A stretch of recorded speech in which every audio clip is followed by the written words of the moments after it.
Hoy nos trasladamos al Cerro Placeres, en Valparaíso, al refugio de una mujer que ha vivido toda su vida defendiendo los derechos humanos.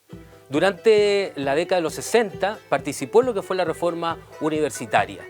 Hoy es una activista en el tema de derechos humanos y participa en Radio Los Placeres.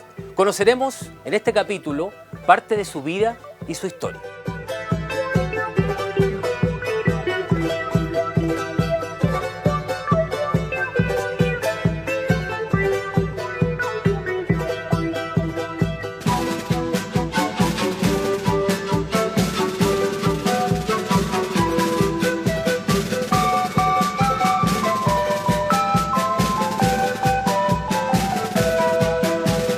Mi nombre es Eliana Vidal Cortés. Nací por allá por los años 40 y tanto en Guayaquil, Ecuador, pero mis padres son chilenos y como yo me vine a los 5 meses, soy chilena también. O sea, el exilio te abre los ojos, realmente aprendes a mirar más allá del ombligo chileno. El nacimiento de mis 2 hijos, la Leonor, el 72, y el Marco, que me han dado 4 nietos.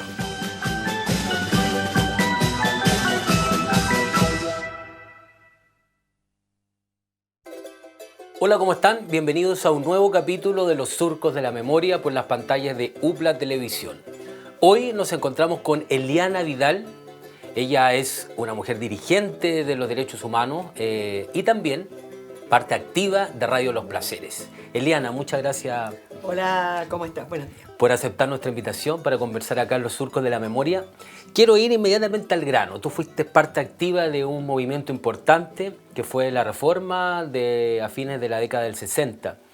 Cuéntanos un poco cómo se dio esta reforma en Valparaíso, como ciudad pionera además para poder levantar esta demanda, sobre todo de la democratización. Te voy a contar rápidamente porque siempre las historias son más grandes, digamos, y más largas.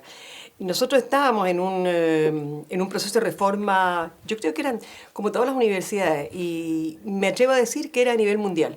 Eran los años 60, se estaban cambiando muchas cosas, y entre medio los estudiantes generalmente estaban viendo qué pasaba con estas universidades medias ancladas en el pasado, medias así como las torres de cristal, como decían. Y se estaba en un proceso de reforma, más o menos habíamos logrado meter 2 compañeros estudiantes en el Consejo Superior, y en un momento dado, por una serie de circunstancias que se dan, digamos, y que es un poco más largo de contar, nos vemos la obligación de tomarnos la universidad el 17 de junio de 1967. Y ahí estamos 52 días con toma en la universidad. En los últimos días se nos ocurre hacer un desfile hasta el obispado, porque en la Universidad Católica el gran obispo, digamos, y por la iglesia. Y nosotros una de las cosas que queríamos era precisamente separarnos de la iglesia, pero bueno, y nos reprimen. Hay una represión grandísima porque se habían olvidado de hacerle la represión de los estudiantes. Hacía muchos años que no se les pegaba a los universitarios. Y entonces nos reprimen, hay muchos cabros realmente los pacos, parece que llegó el grupo móvil, rompieron cabezas, había mucha gente en el hospital, y eso provoca un movimiento a nivel nacional, porque en apoyo a la universidad, la UFUSH de entonces, que es la Confecha actual, llama a un paro nacional por 24 horas y y hay una marcha aquí de apoyo donde vienen 10 micros de Santiago con Universitaria y 2 carros de tren. En ese tiempo habían trenes entre Santiago y Valparaíso. ¿Cuáles eran los puntos que ustedes colocaban en la mesa en ese tiempo? A ver, es decir, digamos, una participación mucho más activa de los estudiantes y también de la parte administrativa. De hecho, con el proceso después, digamos, si Arturo Zavala tiene que salir el próximo año, al año siguiente, digamos, y nosotros entramos en un proceso de elección de rector por primera vez, y ahí participan los 3 estamentos: estudiantes, trabajadores y los profesores, es decir, con distinta ponderación.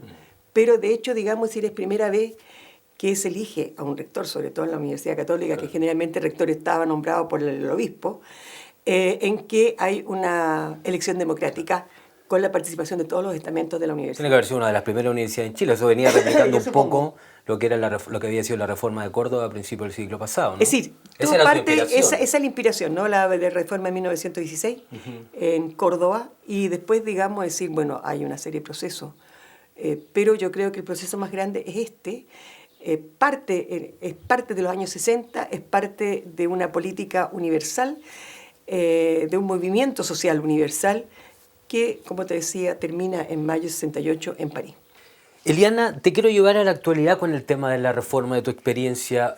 Han pasado más de 40 años y parece que esta demanda es una demanda absolutamente actual, vigente, sobre todo, por ejemplo, en el caso nuestro, la Universidad de Playa Ancha, que hace un par de meses votó unos nuevos estatutos que hablan precisamente de la democratización y la triestamentalidad. ¿Cuál es tu opinión al respecto? A ver, tienes que acordarte que entre medio hay 17 años de dictadura y un proceso político muy leve, digamos, es decir, una democracia, para mí, entre comillas. Por lo tanto, yo creo que es un poco como el proceso social. Es decir, con la dictadura y después con esta salida tan negociada, digamos, en el 90, la gente que había luchado durante la dictadura, en general, los más adultos, casi todos, muchos se van a la casa. O sea, hay mucha desilusión. Por lo tanto, el proceso de esta concertación, digamos, es decir, de la concertación, es un proceso en que la gente ha tenido que empezar a pensar de nuevo en que hay que luchar. Es decir, es un proceso en que como que se apagó la lucha que hubo durante la dictadura y ya ha costado como volverla a empezar. Yo creo que lo mejor que tuvo las movilizaciones estudiantiles del año 2011 fue que le dijo a la gente, oye, hay que salir a la calle, hay que luchar. Eliana, regresemos. Te vuelvo después que termina este proceso de reforma, viene la Unidad Popular. Tú tienes un acercamiento importante también con sectores mineros. Cuéntanos cómo es ese proceso de dirigencia hasta que llega la dictadura, tienes que salir al exilio. Desde la universidad, yo estaba en la Federación de Estudiantes y tenemos un departamento sindical y un departamento campesino. Y además de eso, como departamento sindical empezamos a participar en las luchas de los obreros acá. Y yo recuerdo que había una fábrica que se llamaba Sedamar, en Viña, que tuvo un proceso de lucha se tomaron la fábrica durante 9 meses. Y los obreros ahí podían hacer trabajar la fábrica. Los dueños de Sedamar se habían ido a Europa, habían dejado la fábrica, qué sé yo, es decir, con sus abogados. Y en ese proceso de 9 meses llegó solidaridad desde los mineros de Cabildo. Entonces, nos conseguimos un día, me acuerdo, la micro de la Universidad Católica y partimos estudiantes, profe y compañeros y compañeras, digamos, es decir, a ver qué es lo que era este trabajo minero que había allá. Y conocimos al Mario Muñoz, que era presidente del Sindicato de Obreros Pirquineros de la provincia. Empezamos a conocer el trabajo de los obreros pirquineros allá, que era como tan distinto a las grandes minas que nosotros conocíamos, aunque se hubieran Lota, digamos, el carbón, o Chuquicamata, qué sé yo, el teniente. Y de repente aparecían estos pequeños mineros que estaban dando una lucha, y ahí nos enteramos también de que hay pequeños mineros, porque para mí, digamos, decir, los mineros estaban en las grandes minas. Claro. Y esa zona es una zona de mucho mineral, y nos contaban que también es de campesinos. Entonces, en general habían 7 años de sequía y 7 años de bonanza. Entonces, cuando los campesinos venían los años de sequía, se metían digamos decir, al Pirquén, a tratar de conseguir oro, plata o cobre, qué sé yo, de lo que había ahí. Y en esos años, en que yo te estoy diciendo, a fines de los años 60, digamos, es decir, los mineros empiezan a hacer pequeñas excavaciones y empiezan a juntarse, a agruparse. Entonces hay una movilización de mineros y empiezan a formarse las cooperativas mineras. Y entre medio nosotros habíamos llegado allá, empezamos a solidarizar, solidarizamos antes de la Unidad Popular en el tiempo de Frei Montalva. Me acuerdo que nos tocó ir un día que nosotros estábamos yendo, estaba la muerte de un campesino que los de derecha habían arrastrado, lo habían hecho morir, digamos, arrastrándolo en la camioneta, digamos. Y además de eso, nosotros habíamos entrado en los talleres de alfabetización de Paulo Freire. Mira, había mucha lucha, por eso mismo, digamos, yo creo que la represión fue tan dura en esa zona. O sea, entre los mineros y entre los campesinos. De hecho, digamos, están los 6 compañeros que están ejecutados aplicando la ley de fuga, como se les aplicó a tanta gente, ¿no? Eliana, y después de eso, ¿tú tienes que salir a Argentina? Después de eso, yo termino los 6 meses de arresto domiciliario. Mi compañero ha pasado a Argentina por la cordillera, junto con el mar y otra gente más. Y entonces paso a San Juan.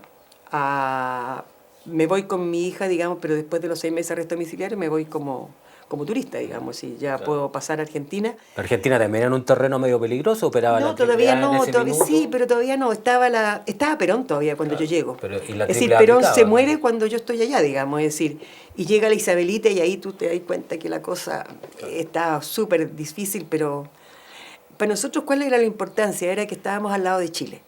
Y en cualquier momento, de hecho, digamos, si se empezó a hacer todo un trabajo con compañeros que estaban aquí en Chile, es decir, estamos al lado. Por lo tanto, digamos, es decir, cómo se podía apoyar a la gente que estaba aquí resistiendo a la dictadura y cómo se podía trabajar desde allá, digamos así. Cuando llega el golpe de Estado, empiezan a buscarnos. Ahí sí que empiezan a buscarnos. Y sabemos, digamos, es decir, por qué nosotros nos habíamos cambiado hacía pocos meses al centro de San Juan, y le habíamos dicho a nadie, excepto a 2 o 3 personas muy elegidas, digamos, es decir, dónde estábamos viviendo. Y de hecho, una de esas personas nos llega a decir, oye, están tomando presos a compañeros preguntándoles por ustedes. Así es que no vayan para allá, es decir, traten de ser lo más, digamos, es decir, escondidos posible. Y era divertido porque yo no me casé, por lo tanto, yo sigo siendo Eliana Vidal, siempre. Pero como yo era conocida en la zona de los mineros como la compañera Eliana, yo creo que cuando preguntaron por mí, nadie sabía el apellido mío. Entonces buscaban a la Eliana Godoy, que era el apellido de mi compañero de ese entonces, digamos, que es el papá de mis 2 hijos. Y entonces yo estaba, un compañero me había conseguido trabajo en la Casa de Gobierno, que es como la intendencia aquí. Entonces la Eliana Vidal entraba con un pase todos los días, y la Eliana Godoy era buscada, ¿cachai? Entonces era divertido, porque claro, eso me permitió mantenerme, digamos, es decir, la Eliana Vidal pasaba por todos lados, y la Eliana Godoy era buscada, que no existía, digamos, es decir. Son cosas que te ayudan en ese momento, hasta que yo me refugio y pido reunificación familiar. Y ahí llego a un centro de refugiados en Fontenay-sous-Bois, que era una de las comunas de París. Y después de estar ahí en el centro de refugiados, cuando me toca salir, me consiguen un departamento, quedo trabajando. Y para mí yo quiero destacar algo que fue muy, muy importante, porque era un refugio para latinoamericanos. Y ahí estoy hasta el 83, principio del 84, que es cuando empiezo a ver que volver a Chile. Yo vuelvo al 84 a Chile, a fines del 84, pero me permite mantener el contacto con la realidad latinoamericana.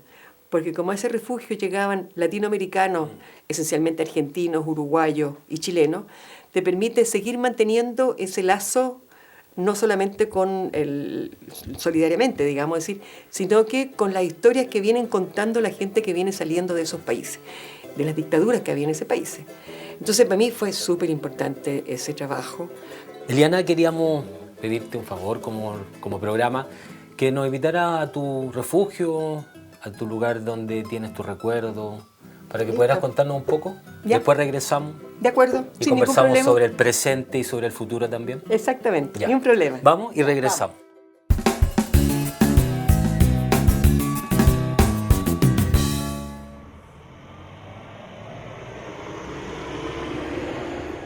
Eliana, ¿y tú llegaste acá en qué año a Placeres a vivir a esta casa? A Placeres llego en 1986.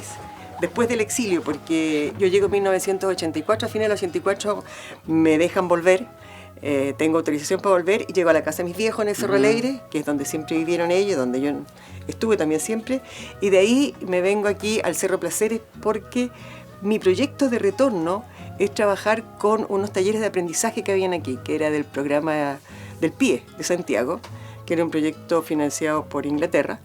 Entonces busco una casa de arrendar donde pueda estar también con la gente con la que estoy trabajando. Eliana, tú después regresas acá, disculpa, a Placeres, sí. Te instalas, tú dices que vienes con una tarea concreta, desarrollar talleres, esta parte me imagino que tiene algún significado especial para ti, sobre todo esta... Porque a ver, nosotros desarrollamos, yo ingreso a estos talleres de aprendizaje, pero junto con eso ingreso a la resistencia en placeres, porque aquí hay muchos grupos sociales. Y esta arpillera, a ver, las compañeras de esta olla de las comunes, digamos, de Luis Tamayo, ellas estaban mirando las arpilleras que hacían los presos políticos y quisieron hacer una. Y resulta que les salió muy grande, entonces no la podían vender. Te das cuenta que es mucho más grande que lo que es una arpillera de las que salían los presos. Y entonces ellas la guardaron y en la Navidad que siguió me la regalaron. Así que para mí es súper importante porque eso es como una muestra del trabajo que hicimos durante la dictadura aquí en Placeres. Y refleja también lo que dices tú, la resistencia que generaba también la comunidad. Eliana, yo te quiero llevar a otro lugar para que nos cuentes, veo hartas fotos de tu infancia, de tu familia. Exactamente. ¿Nos puedes contar un poquito cómo era tu familia y mostrarnos también aquí, me pareció, a lo mejor para que nos puedas contar, cuál era tu... A ver. ¿Cómo era tu familia? Porque aquí estaba con mi hermano. Tú naces en Ecuador. Yo nazco en Ecuador, pero por casualidad. Mi viejo está allá a cargo de la frutera sudamericana y alcanza a cumplir 5 meses allá. Mis viejos se casan y se van a Ecuador porque mi mamá no soportó el clima. Entonces le dijo a mi papá, yo me voy. Y yo tenía 5 meses cuando llegamos a Chile. Nunca he conocido Ecuador. Tú sabes que es una de las cosas que yo quiero, digamos, me gustaría conocer. Estos son mis 2 primos, mi hermano y yo, cuando éramos lolos. Con mis 2 primos crecimos juntos los 4. Y en general, digamos, es decir, partíamos en vacaciones y todas esas cosas juntos. Aquí estoy con mi mamá y mi papá. Ahí estoy chica. Y esta es mi otra abuela. Y esta es mi otra abuela. Ahí tengo. Y esta es una foto que yo quiero mucho porque aquí está mi bisabuela, mi abuela y una tía abuela. O sea, esta foto yo creo que yo no conocía a mi bisabuela. Entonces... ¿Y tu abuelo lo alcanzaste a conocer, a disfrutar? Excepto a mi abuelo, al papá de mi papá, no. Pero mis otros abuelos vivieron siempre con nosotros. O sea, nosotros éramos una familia como grande. Entonces vivía con mis 2 abuelas, mi abuelo, mi mamá, mi hermano y yo. Somos 2 nomás. Pero cerca vivía mi tía, mi tío, que era el hermano de mi mamá. Entonces crecimos juntos. Oye, Eliana, ¿cómo influye en tu vida posterior después tu familia en el fondo? Mira, es divertido porque mi familia es súper simple. Mi papá era masón. Él votaba por sus amigos, decía. Mi vieja era católica, pero no tampoco católica típica de la católica chilena, digamos, así que va a misa, pero tampoco mucho más allá. Mis abuelas igual, yo creo que en mi casa se dio siempre una conversación muy abierta. El viejo era masón, mi vieja católica, mi hermano no era nada, pero le gustaba, digamos, decir... Y yo me empecé a meter en la chuchoca, desde la universidad, digamos. Pero el viejo creo que nos enseñó, sin querer, a hacer... como a conversar con las ideas de otros. A respetárselas. A respetar las ideas de otros. Todos hablábamos en la mesa, digamos, y todos decíamos, mi abuelo, mi abuela, mi otra abuela, mi mamá, mi papá. O sea, éramos como tan distintos, pero sin embargo todos, digamos, estábamos en la mesa y cada uno conversaba lo que quería. Entonces tú te acostumbras a... Mi vieja, me acuerdo que tenía, además de eso, tenía un grupo de póker en que todas las niñas, como se llaman ellas, es decir, iban todos los meses a la casa de uno. Y a mí me encantaba cuando llegaban a mi casa porque habían pastelitos y todas esas cosas ricas, digamos, es decir, desde que éramos chicos. Y el viejo también, entonces eran sociables y nosotros, entonces tú te acostumbras a ser sociable. Eliana, para que sigamos conversando, volvamos a la segunda parte del café. Ya, ahí te quiero preguntar sobre otras cosas, quiero preguntarte sobre tu experiencia hoy día en Radio Placeres, pero también en tu permanente militancia sobre el tema de derechos humanos. ¿Te parece que volvamos al café? Y ahí seguimos conversando y nos muestras más fotografías. Ok, nos vamos más fotografías. Nos vamos caminando porque ahí vamos aquí cerquita. Ya, ok, nos vamos caminando entonces.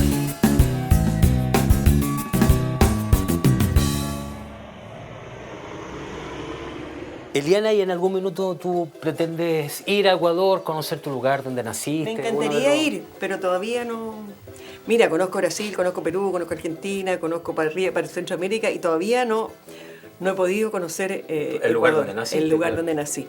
Y de donde mi mamá me sacó a los 5 meses porque Guayaquil realmente parece que es lleno de bichos, no sé. La vieja dijo, no aguantó los... Bueno, regresemos un poco a lo que estábamos conversando. Ahora quiero preguntarte por por lo que tú estás haciendo. Tú estás en dos organizaciones importantes que son emblemáticas. Primero quiero llevarte a las organizaciones de defensa de derechos humanos. Tú siempre mantuviste una ligación importante con organizaciones de derechos humanos y en defensa también, tanto en dictadura como en esta democracia que todavía no resuelve el tema de memoria y derechos humanos. ¿Cómo es tu impresión o qué cosas están haciendo hoy día para mantener viva esa memoria y pedir también por justicia, que me imagino que es uno de los temas importantes para tu organización? Mira, cuando yo llego a Chile me integro al CODEPU, que era una organización de derechos humanos que estaba, porque estaban mis amigas ahí de antes. O sea, para mí es muy fácil. Yo regreso a fines del 84, en octubre, y a la semana ya estaba, digamos, integrada en lo que eran los trabajos, etcétera, etcétera. Y después cuando fue divertido, porque levanto una fotocopiadora ahí en Pedro Montt, al lado de la escuela italiana, donde está el correo ahora.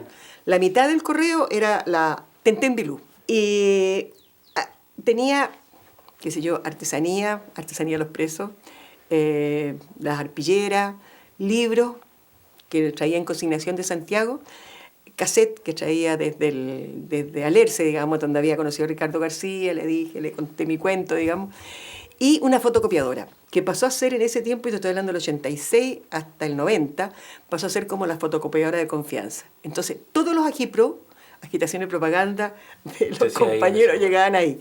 Bueno, el 90, con la llegada de la democracia, quiebro. Porque te acuerdas que se inaugura el famoso Congreso, y en ese Congreso el edificio se supone, no sé, doblaron los arriendos de casa, y a mí me doblan el arriendo. Sobre la plusvalía del lugar, claro. Y ya me fui. O sea, tuve que cerrar. Y ahí entro en una ONG que era la Casa de la Mujer.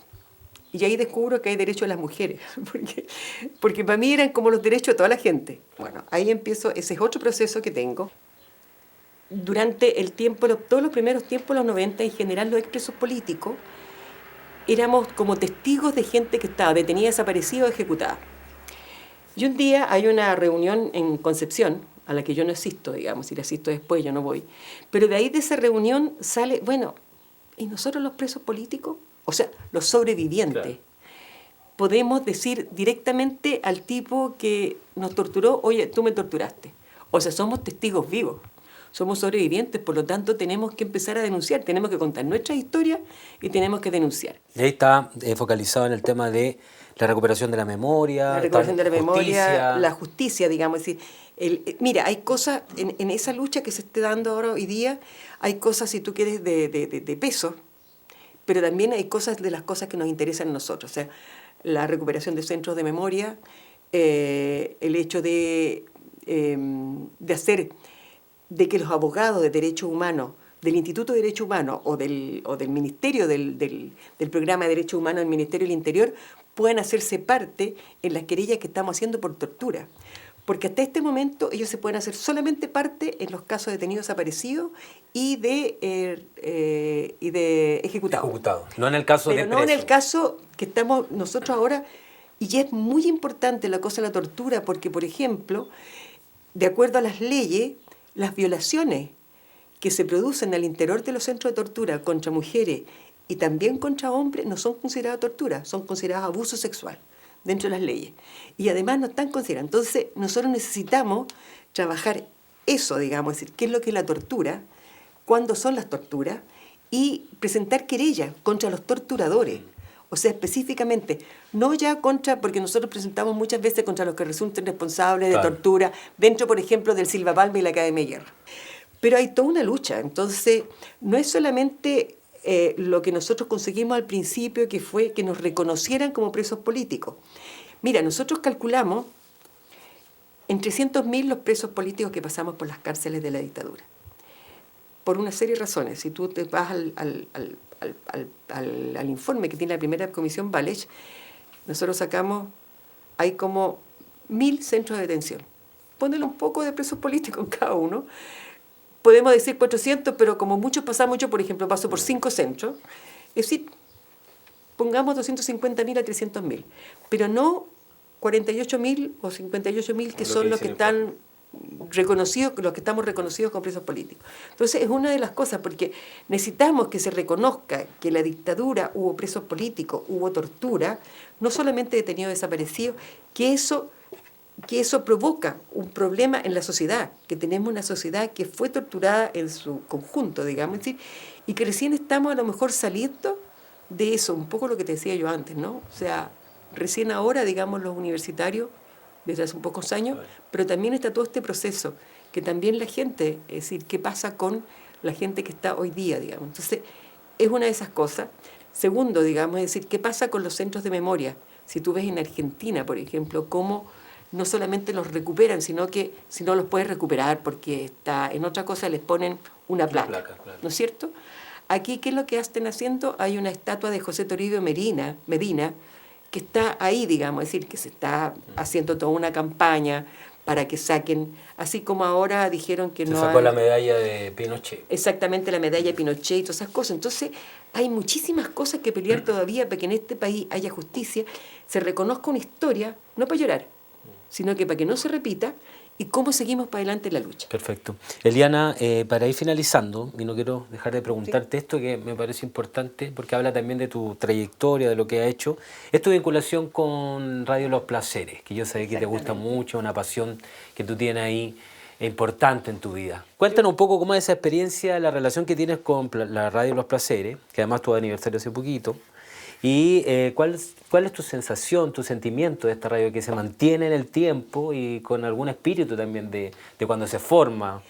Yo creo que para mí la radio fue otra de las cosas importantes que me ha pasado en mi vida. O sea, un día en la radio me dice el Pepe, uno de los compañeros míos, me dice, me gustaría que entrara la Cristi, ¿qué es lo que pasa? Hagamos un diarito, pues le digo. Entonces, el 96 entro a la radio haciendo un diarito con la Cristina, que estaba financiado por unos suecos, que estaban haciendo una práctica ahí en la radio, y que era una página oficio, doblada en dos. Hacíamos una editorial, una entrevista a un programa de la radio, una entrevista a una organización social del Cerro.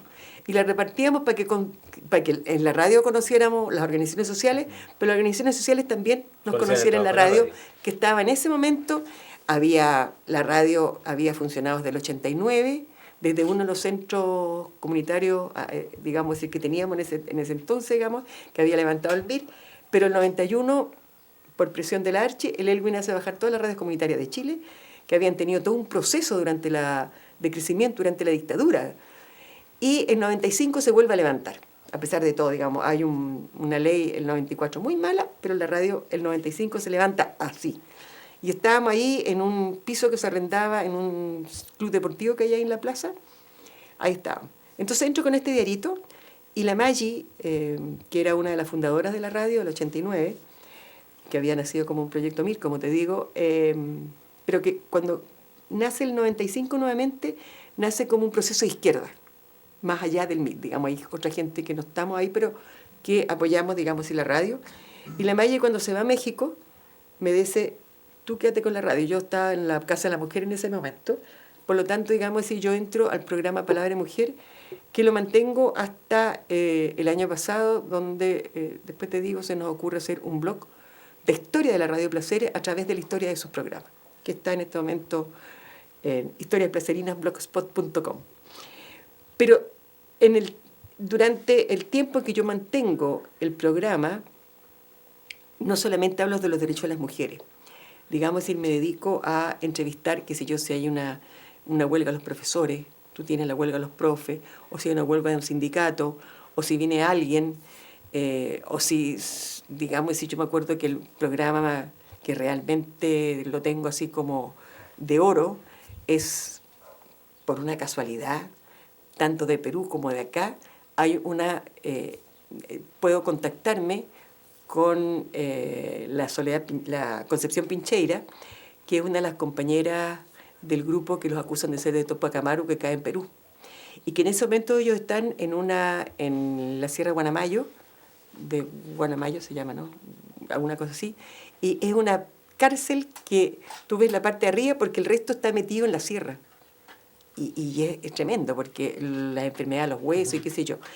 Y por una cosa, pero así, me puedo comunicar con ella por teléfono y le hago una entrevista a la Concepción, allá metía en la sierra peruana, y yo acá en Valparaíso, de media hora, y ella me cuenta cuál es el proceso de todos los compañeros, que en general han salido casi todos, excepto el último, creo que, y cómo es la vida ahí en la cárcel. Para mí esa ha sido una historia importante. Claro. Entonces, la radio, y yo encuentro que la importancia que tiene la radio, y las radios comunitarias, donde tú puedes decir las cosas que tú puedes decir, por algo, digamos, decir, la Radio Placer está tan perseguida por el tiquitiqui, que es el dueño de la Congreso, claro. Tú lo cachai, digamos, el tiquitiqui ha dicho en entrevistas, que yo la tengo ahí en una revista, que la Radio Placeres tiene que desaparecer. O sea, lo que ellos dicen a Lelwin, cuando las radios comunitarias tienen que bajarlas porque son rojas, son terroristas, son ultra, etcétera, etcétera, digamos. Decir. Y para ellos siguen siendo las radios comunitarias porque decimos las cosas que no se dicen. Entonces yo creo que la Radio Placeres ha sido súper importante en Valparaíso y a nivel de lo que son las historias de lo que es la comunicación alternativa. Perfecto. Eliana, te queremos agradecer, hemos llegado al final de nuestro programa.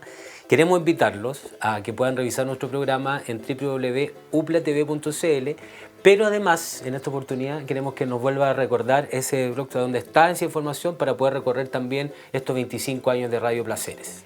Historiasplacerinas.blogspot.com.